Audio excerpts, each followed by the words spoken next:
देते हैं। राहुल जी नमस्कार, आपका पहला कन्विक्शन ट्रेड जिसको लेकर आप 2 बजे की इस क्लोजिंग को खेलेंगे। जी नमस्कार वीरेंद्र जी। देखिए, मेरी नज़र आज है दीपक नाइट्रेट पर।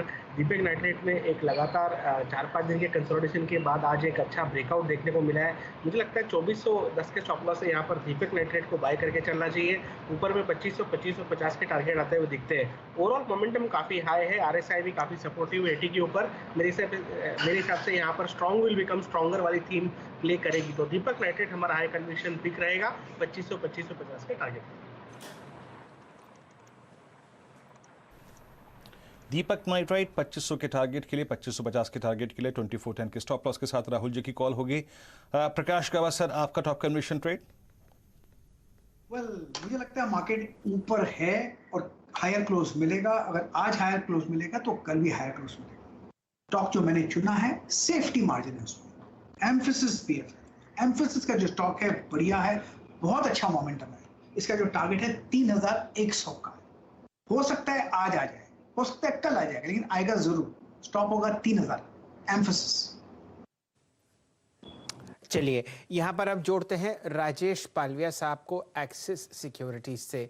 2 लॉन्ग कॉल्स आती हुई, एक टेक स्पेस से और दूसरी केमिकल स्पेस से। बताइए पालविया साहब, क्या पसंद आ रहा है आपको?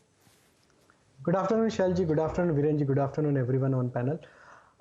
मुझे फाइनेंशियल सेक्टर से बैंकिंग स्टॉक्स स्पेशली मुझे पसंद आ रहा है और उसमें मुझे कोटक बैंक यहाँ पे काफ़ी अट्रैक्टिव लग रहा है। अगर ये स्टॉक का सेटअप देखें तो पिछले 3 वीक से देखें तो स्टॉक में कंटिन्यूटी बनी हुई है तेजी की, और वीकली डेली सेटअप के हिसाब से स्टॉक में ऑलरेडी एक रेंज का ब्रेकआउट कोटक बैंक में ऑलरेडी देखने को मिला है। आज भी करीब 3.5% के आसपास ओपन इंटरेस्ट बढ़ते हुए दिखे।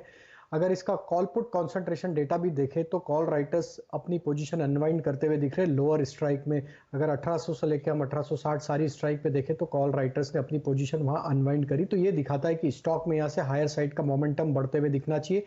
1910 तक के टारगेट हम एक्सपेक्ट कर रहे हैं ट्रेडिंग पॉइंट ऑफ व्यू से।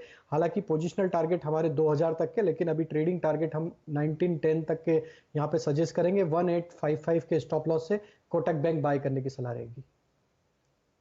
1900 के ऊपर आप यहां पर तेजी का रुझान आते हुए देख रहे हैं कोटक बैंक में। फिलहाल 1876 आपके सामने 2% ऊपर। ध्यान दीजिए यहां पर लगभग 1810 से आप एक लॉन्ग कॉल और ऑप्शन ट्रेड ट्रैक कर रहे हैं इस काउंटर पर। स्वागत करते हैं अपने रिसर्च गुरु मयूरेश जोशी साहब का। नमस्कार मयूरेश जी, बताइए कहां नजर?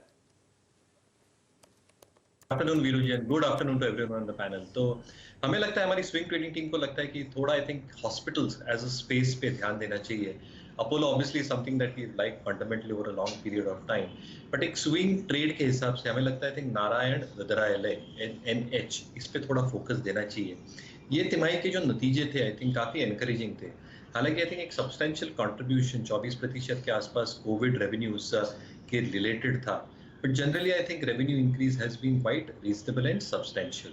15.5% के जो margins थे obviously I think got impacted a little bit because of COVID, but because of the second wave और जैसे I think unlock start हुआ है और जो elective surgeries वापस आएंगी, मुझे लगता है I think जो top line growth है that should continue very very well, क्योंकि आई थिंक इनके जो main I think therapeutic solutions हैं, कार्डियक हुआ, गैस्ट्रो हुआ, ऑन्कोलॉजी हुआ, वहाँ पे elective surgeries will come back in a stretch of strength. तो दूसरा आई थिंक केमन आइलैंड्स का इनका जो हॉस्पिटल है 100 बेड 110 बेड में से ऑपरेशनल हुए हैं, और जैसे नए क्लिनिक्स खुलेंगे मुझे लगता है इंक्रीमेंटल कंट्रीब्यूशन कैश फ्लोज को एड करेगा। Debt equity is around 0.36 times, cash flows improve होने हैं, और आरओईज जो कोविड के लिए हिट लिए थे आई think that should come back roaring in the next few quarters और अगले कुछ सालों में भी। तो मुझे लगता है एक पोजिशनल ट्रेड बिल्कुल हो सकता है हफ्ते के हिसाब से। NH शेल सर हमें लगता है I think from our swing team कि अच्छा स्विंग शायद ये हफ्ते दे सकता है। मयूरेश जी, क्या मैंने सही सुना है कि नारायण हृदयालय ने केमन्स आइलैंड में एक हॉस्पिटल सेटअप किया है? बिल्कुल शैल जी, 110 बेड्स का है और 100 बेड्स इनके ऑपरेशनल हो गए हैं। On top of that if you look at that, जो नए केपेक्स कर रहे हैं for new clinics is well, I think that can also be incrementally beneficial, क्योंकि आई थिंक जो मेडिकल टूरिज्म होती है Shail sir, not everybody manages to come to India, so I think Cayman can become a huge spot जहाँ पे medical tourism and catering to a lot of economies surrounding that, Europe हुए या central Asia. मैंने तो सुना था केमन islands में सिर्फ लॉयर फर्म्स और बैंक्स होते हैं मयूरेश जी। अब आपने वहाँ पर एक हृदयालय भी खुलवा दिया है, तो उम्मीद करते हैं कि जो लोग वहाँ पर बढ़िया बढ़िया कंपनीज सेटअप करते हुए आएंगे वो आपको नारायण हृदयालय से मेडिकल चेकअप भी करते हुए दिखेंगे। चलिए, बढ़िया मोमेंटम आपके सामने फिलहाल स्क्रीन पर आता हुआ, और अब ज़रा बाजार में चर्चा खोलते हैं। वीरेंद्र जी, आपका पसंदीदा counter Bharat electronic limited BEL, मेरे ख्याल से ये रिकॉर्ड हाई है आपके सामने, 203.70 के आसपास ये काउंटर दहकता हुआ तेजी में। राहुल शर्मा साहब, ये आपके लिए बताइए, क्या कीजिएगा?